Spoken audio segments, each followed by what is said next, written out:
ये केंद्रीय कार्यालय है भारत नेपाल भातृ मंच। प्रयोजन है कि बिगड़ते संबंध, वो संबंध जो निश्चित रूप से बिगड़ चुके हैं या बिगड़ रहे हैं, बिगड़ने की दिशा में हैं। भारत और नेपाल का 1950 के ट्रीटी के अनुसार जो अधिकार दोनों तरफ नागरिकों को प्राप्त था, अब कहीं ना कहीं हमको लगता है कि अब एसएसबी डिसाइड कर रही है कि हम अपने रिश्तेदारी में कैसे जाएंगे। एसएसबी डिसाइड कर रही है कि हम 2 किलो नमक प्याज अपने रिश्तेदारों को भेज पाएंगे या फिर अपने रिश्तेदारों के यहाँ से ला पाएंगे, ये एसएसबी डिसाइड करेगी। एसएसबी डिसाइड कर रही है कि हम सड़क के मार्ग से जाएंगे या बाजू में खुदा हुआ गड्ढा जिसमें बरसात का पानी और कीड़ा मकोड़ा उसमें तैर कर जाएंगे। ये स्थिति लगभग तमाम बॉर्डरों की है। अभी कुछ बॉर्डरों पे हम लोग के इंटरफेरेंस के बाद कहीं ना कहीं थोड़ा सा प्रशासन जागा है और थोड़ा सा सहूलियत हुआ है, लेकिन इतना काफ़ी नहीं है। जब हमारे सामान की ट्रकें बड़ी आसानी से नेपाल में प्रवेश कर सकती हैं विदाउट कोरोना, तो फिर इंसान क्यों नहीं प्रवेश करता? और उस ट्रक को कौन चला रहा होता है? एक इंसान चला रहा होता है। क्या उसका RT-PCR चेक किया जाता है? क्या उसका एंटीजन चेक किया जाता है? निश्चित रूप से नहीं किया जाता है। अब मुझे नहीं लगता कि ये किस कारणों से हो रहा है, किनके प्रभाव में हो रहा है, लेकिन जो हो रहा है वो गलत हो रहा है। भारत नेपाल भातृ मंच की तरफ से हम लोग इसकी घोर निंदा करते हैं और केवल निंदा तक सीमित नहीं है, हम बॉर्डर के दोनों तरफ सामान्य नागरिकों को जगाने का प्रयत्न कर रहे हैं और ये प्रयास हमारा निश्चित रूप से एक न एक दिन रंग लाएगा। इस प्रयास से लगातार दोनों तरफ प्रधानमंत्रियों को भी मेमोरेंडम के माध्यम से अवगत कराने का प्रयास है, दोनों तरफ संयुक्त रूप से हस्ताक्षर अभियान चलाने का प्रयास है।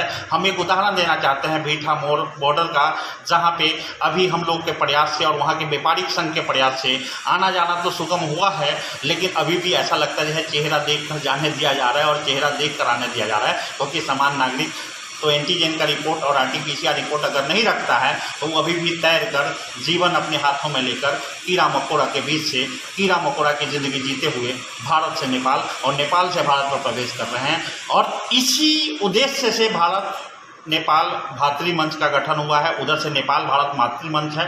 निश्चित रूप से दोनों तरफ से सामान्य लोगों को अब जगना होगा, तब जाके कहीं ना कहीं सत्ता प्रशासन इस दिशा में जागेगी। अन्यथा बड़ा अजीब स्थिति है कि हम रिश्तेदारी में कैसे जाते हैं। जिसके पास साइकिल है वो मोटरसाइकिल मांग के लेके जाता है, जिसके पास मोटरसाइकिल है वो कार मांग के लेके जाता है। नहीं मांग सकता है, नहीं मांगने से मिल सकता है तो किराया लेके जाता है।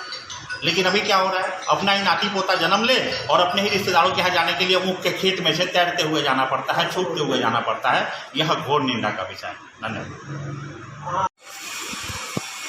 भारत नेपाल मैत्री संघ के बैनर तले एक संगोष्ठी का आयोजन है।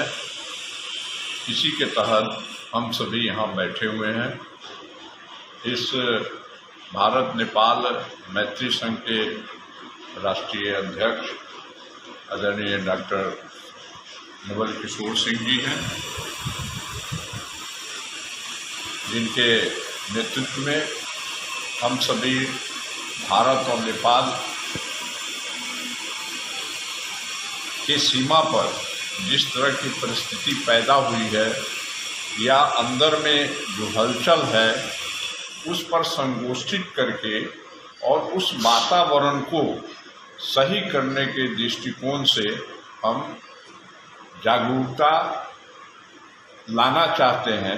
उसका प्रयास हम सभी संगोष्ठी के माध्यम से करना चाहते हैं और व्यक्ति सब व्यक्ति, भारत और नेपाल के व्यक्ति सब व्यक्ति जोड़कर और इनकी भावनाओं को हम सभी दोनों राष्ट्राध्यक्षों को, भारत के प्रधानमंत्री माननीय श्री नरेंद्र मोदी जी और नेपाल के प्रधानमंत्री जी को पहुंचाना चाहते हैं, उसके लिए प्रयासरत है।